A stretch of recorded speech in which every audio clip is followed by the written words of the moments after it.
England in the Middle Ages.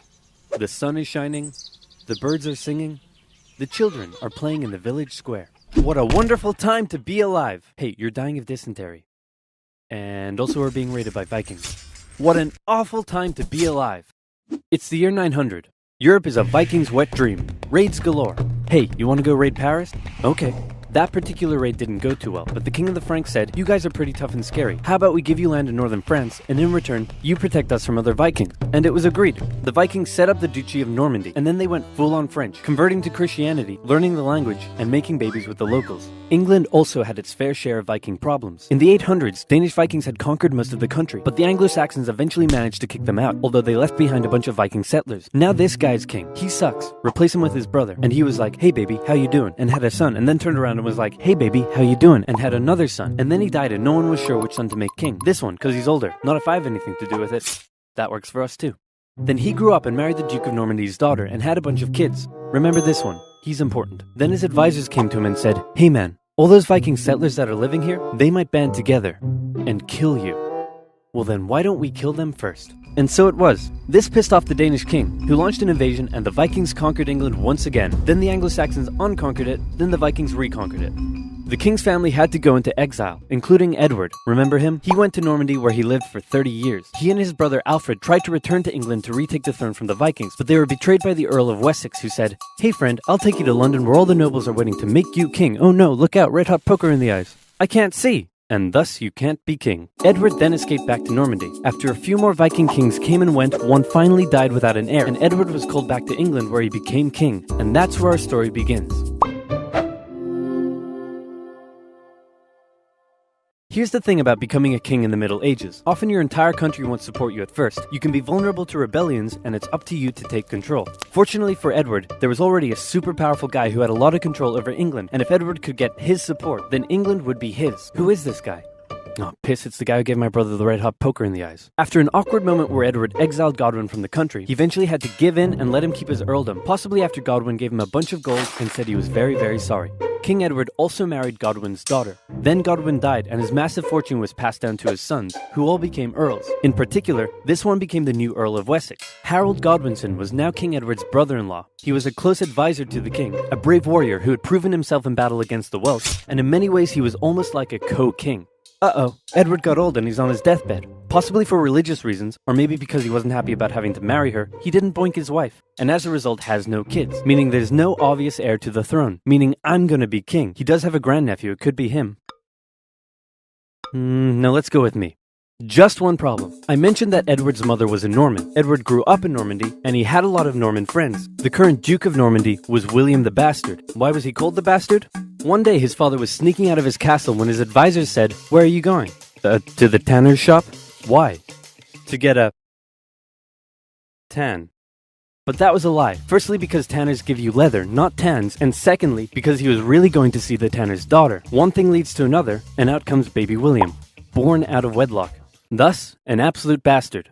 His father died when William was 7 or 8, and he became the new Duke. He spent most of his childhood narrowly avoiding assassination, which probably turned him into the big balls tough guy he's remembered as today. In 1051, the town of Alençon tried to rebel against him, and the townspeople beat on dead animal skins as an insult to his commoner mother. William was furious, and he responded by, well, let's just say it wasn't pretty. That's the kind of guy we're dealing with here. William and Edward were good friends, and Edward allegedly promised that William could have the English throne after him. A decade later, Harold Godwinson even visited William and pledged an oath to him over holy relics, promising that William could be the next king of England. Although it's possible Harold only did it because William was holding his family hostage.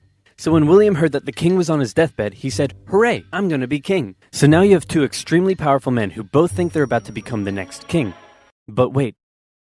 This guy is the King of Norway. He spent most of his life as a warrior for hire, fighting for whoever would give him the most gold. You name a place, he probably fought a war there. Poland? Yep. Estonia? Yep. Against pirates in the Mediterranean? Yep. The Holy Lands? Sicily? And Bulgaria? Yep. He got crazy rich off the back of it and was swimming in gold. Then he returned home and became king. One of the previous Norwegian kings had made an agreement with one of England's Viking kings, saying that when that Viking king died, the King of Norway would get the English throne.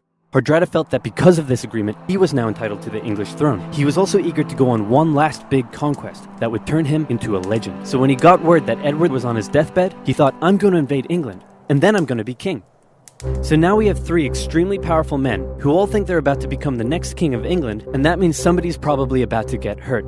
Back in England, Harold Godwinson is watching over the dying King Edward. Suddenly, he comes out with a shocking announcement. Hey, everyone, gather in. That's it. Come closer. Don't be shy. Okay, so I've got bad news. The king is dead. I know, very sad. But good news. He said that I should be the next king, so hooray for me. And, oh yeah, he said that if he once told anyone else they could be king, that he doesn't like them anymore, and they should just stay in Normandy. And also he said that no one should ask any further questions. Okay, good talk. Go do whatever it is you do. Usually it took months of preparation to crown a new king, but Harold rushed it and he had himself crowned the same day King Edward was buried.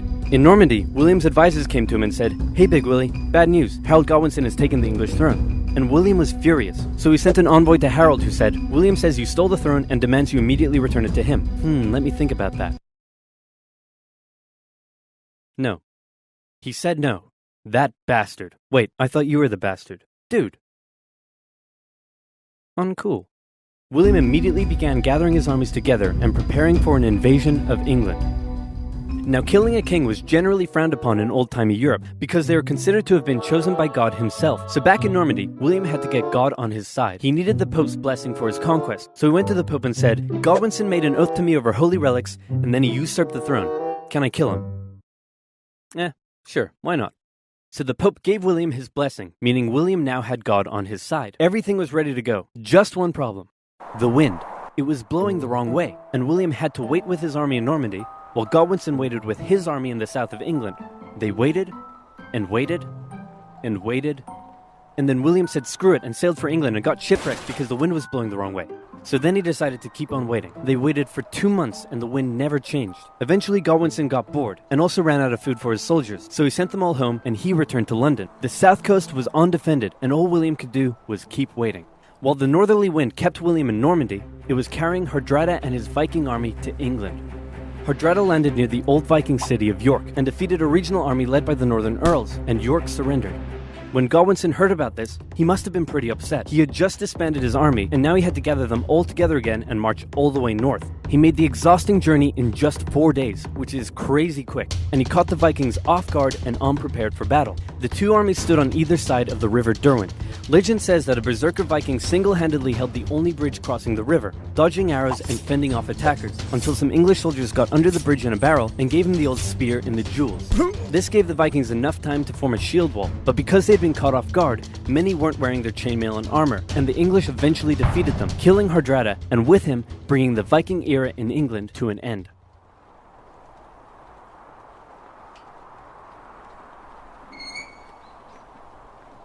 Finally! William's fleet of over 700 ships and 14,000 men set sail and landed on the English coast at Pevensey and set up camp near Hastings. And Harold was still all the way in York. His exhausted army had to march all the way south just days after their battle with the Vikings. Harold made it to London and considered just staying there and waiting for William to come to him. But William forced Harold's hand by burning down a bunch of villages. Harold's army set out and met William's on the 14th of October, 1066, and both sides prepared themselves for the Battle of Hastings. The English were on a hill, so they decided to stay there because it was a good defensive position. The Normans approached, and the two sides probably spent a while yelling at each other. William and the Normans had a few tactical advantages over the English. The first were the archers. The Normans sent volley after volley of arrows at the English, who formed a shield wall in defense. Then William sent his infantry up the hill. The English threw anything they had at them, and the Normans couldn't break through the shield wall. Then the Normans' next tactical advantage came into play.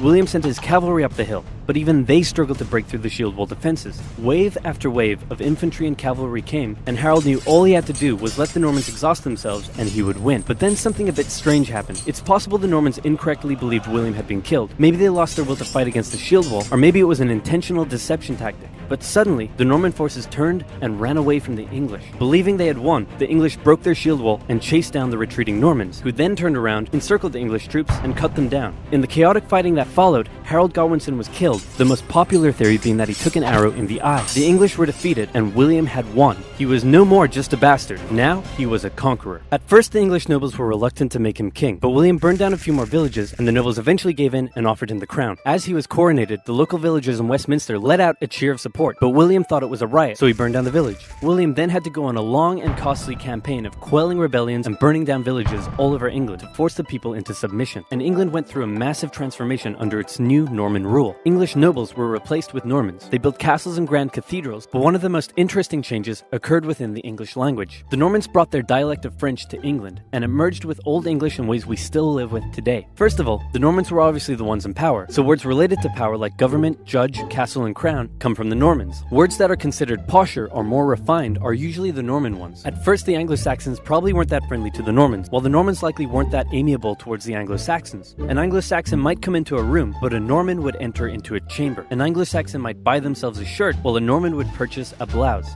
And while that filthy peasant's new shirt may be fair, the Norman blouse is absolutely beautiful. The Normans actually considered some Anglo-Saxon words so crude that I can't even say them on YouTube. But there's more.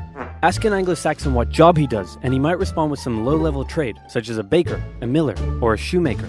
But a Norman has a skilled trade, like a painter, a tailor, or a merchant. The Anglo-Saxon farmers working in the fields owned many cows, pigs, and sheep, but once they were served up in a Norman banquet, they became beef, pork, and mutton. And written English changed too. Since many Anglo-Saxons couldn't write, the written language was romanticized. Your annoying friend that says Cool Whip might just be speaking an Old English dialect, as the Anglo-Saxons originally wrote it when, where, and what, but the Normans swapped the W and H around, and the long English A vowel sounded more like an O to the Normans, so you can thank them that you live in a home, not a ham.